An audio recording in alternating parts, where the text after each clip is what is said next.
Students, how are you? Fine? चलो it's okay, लगता है फाइन ही होंगे आप। लास्ट वीडियो आप देख चुके होंगे, फिजिक्स फर्स्ट से बात की थी और जो फिजिक्स फर्स्ट के मोस्ट इंपोर्टेंट टॉपिक थे उसमें वो सब हमने क्लियर करे थे, आपके बताया था कि इसमें से क्या आने वाला है और क्या। अक्सरली लास्ट 4 से 5 साल का जो मेरा अनुभव है, देख रहा हूँ कि परीक्षाओं में वो आते जाते रहते हैं।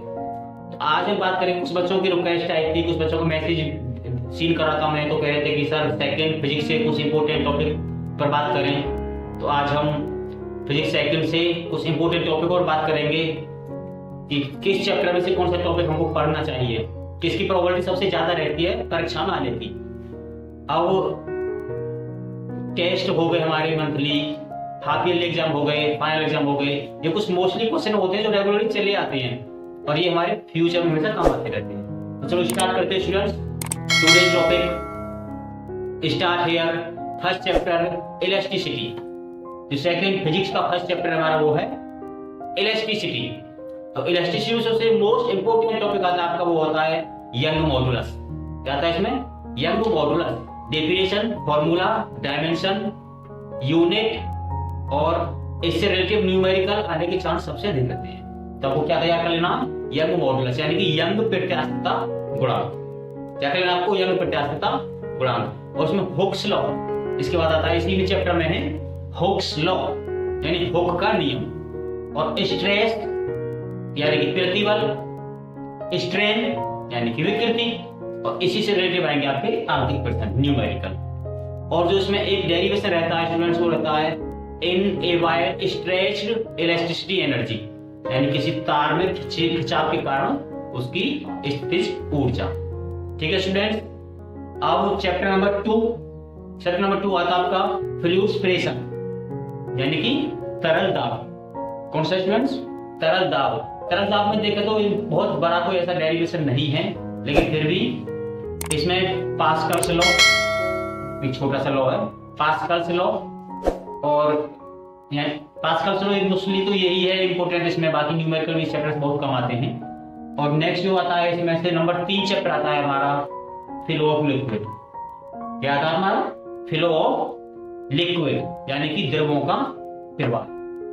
अच्छा, इसमें एक इतना इंपॉर्टेंट टॉपिक है, ऐसे मान लीजिए कि आप कहीं किसी अच्छी शादी में गए और वहां का आपने जो सबसे अच्छा प्रोडक्ट है, आपने रसगुल्ले ना खाए वापस घर लौट आए, ऐसे मान लीजिएगा। मीन्स कि अगर आपने ये चैप्टर पढ़ा तो आपको बर्नौली थ्योरम पढ़नी होगी। कौन सा टॉपिक पढ़ना होगा? बर्नौली थ्योरम, बर्नौली थ्योरम इस चैप्टर का सबसे मोस्ट इंपोर्टेंट टॉपिक है।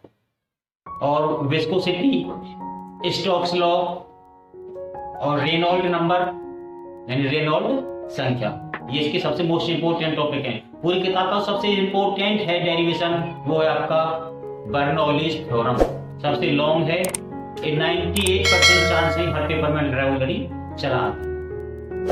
चैप्टर नंबर 4 है आपका सरफेस टेंशन। और सरफेस टेंशन में डेफिनेशन आती है एक्चुअली, तो सबसे पहले सरफेस टेंशन की डेफिनेशन यानी कि पृष्ठ तनाव। क्या? पृष्ठ तनाव। हमारी लाइफ में उसकी यूज, एग्जाम्पल, ये सब आपको तैयार कर लेने हैं इसमें से। उसमें करना आपको कैपिलरिटी, एक और है इसमें छोटा सा कैपिलरिटी, और सरफेस टेंशन से रिलेटिव आएंगे आपके न्यूमेरिकल। जो बुलबुले वाले न्यूमेरिकल इस चैप्टर से, बुलबुले वाले, बबल वाले, वो आपको तैयार कर लेने हैं। बबल समझ रहे हो ना आप? यस। नेक्स्ट चैप्टर आता है आपका थर्मल एक्सपेंशन। क्या आता है आपका? थर्मल एक्सपेंशन, यानी कि ऊष्मीय प्रसार। स्टूडेंट्स क्या आता है? ऊष्मीय प्रसार। अब ऊष्मीय प्रसार क्या? इसमें सबसे पहले कैलोरीमेट्री। क्या? कैलोरीमेट्री यानी कैलोरीमिति। उसके बाद टेम्परेचर एंड हीट, यानी कि ताप और ऊष्मा, इसकी परिभाषा याद करनी है, इसके फॉर्मूले, और निगेटिव न्यूमेरिकल भी आते जाते रहते हैं। अब इसके बाद इसमें आता है specific heat, Charles law, vials law, pressure law, ये 3 इसमें लॉ है, आप इनको भी अच्छे से तैयार करो। और जो इसमें एक प्रिंसिपल आता है वो है कैलोरीमेट्रिक प्रिंसिपल, यानी कैलोरीमेट्री का सिद्धांत। बड़ा ही इजी है, छोटा सा, आराम से कर लो, बहुत बड़ा सिलेबस नहीं हो रहा है। नेक्स्ट चैप्टर आता है स्टूडेंट्स आपका छठा चैप्टर थर्मल कंडक्शन। कौन सा चैप्टर आपका? Thermal conduction.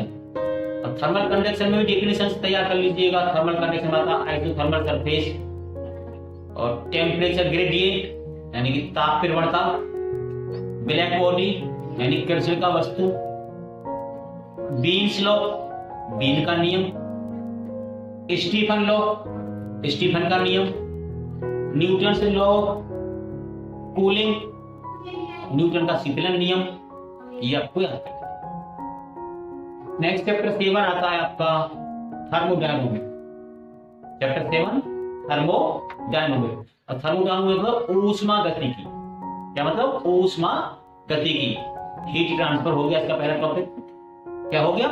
हीट ट्रांसफर यानी ऊष्मा का स्थानांतरण। इसमें इसके टाइप तैयार कर लेने हैं, टाइप का एक्सप्लेन करना है। आपको याद होगा ना 3 टाइप होता है, तो आपको 3 टाइप तैयार करने हैं। थर्मोडायनामिक्स सिस्टम में आपको 3 टाइप तैयार कर लेने हैं कि हीट ट्रांसफर के यानी ऊष्मा स्थानांतरण। इसमें इंपोर्टेंट एडिशन आता है आपका मेयर्स फॉर्मूला। ये भी ऐसे मान लीजिए, मैंने पिछले चैप्टर में बताया था कि बर्नौली थ्योरम इतना इंपोर्टेंट है, ये भी मेयर्स फॉर्मूला इतना इंपोर्टेंट है जितना इंपोर्टेंट बर्नौली थ्योरम है। यानी कि R equal Cp minus Cv में रिलेशन फाइंड करना। क्या? R equal Cp minus Cv, इनमें रिलेशन फाइंड स्थापित करना, रिलेशन फाइंड करना। और इसके बाद आता आपका इसमें zeroth law of thermodynamics, zeroth law of thermodynamics. ठीक है स्टूडेंट्स। उसके बाद फर्स्ट लॉ ऑफ थर्मोडायनामिक्स और थर्ड लॉ ऑफ थर्मोडायनामिक्स। उसके बाद 7 चैप्टर हो गए हैं। 7 में से आप इतना तैयार करो, बाकी भी हमारे 4 चैप्टर बचे हुए हैं। आप नेक्स्ट वीडियो देखिएगा। जब तक आप इन्हें तैयार करिएगा, मैं नेक्स्ट वीडियो से सेलेक्ट करके फिर आऊंगा आपके लिए नेक्स्ट ट्यूसडे को। आप देखिएगा। अगर आपको ये सही लगे तो आप सब्सक्राइब कीजिएगा, लाइक करिएगा और शेयर करिएगा। कमेंट करना नहीं भूलें। यदि आपको वीडियो अच्छी ना लगे ना तो भी आपको सब्सक्राइब करना है, क्योंकि क्या चाहता आपको सब्सक्राइब करने में। समझ रहे हो ना आप? अच्छा, अब बचे हुए आपके ये यहाँ से आगे 4 चैप्टर बचे हुए हैं अभी। तो नेक्स्ट मैं ट्यूसडे को लौटूंगा और आप ध्यान रखना, फिर से सुनेंगे। ठीक है students, okay, bye bye, have a nice day.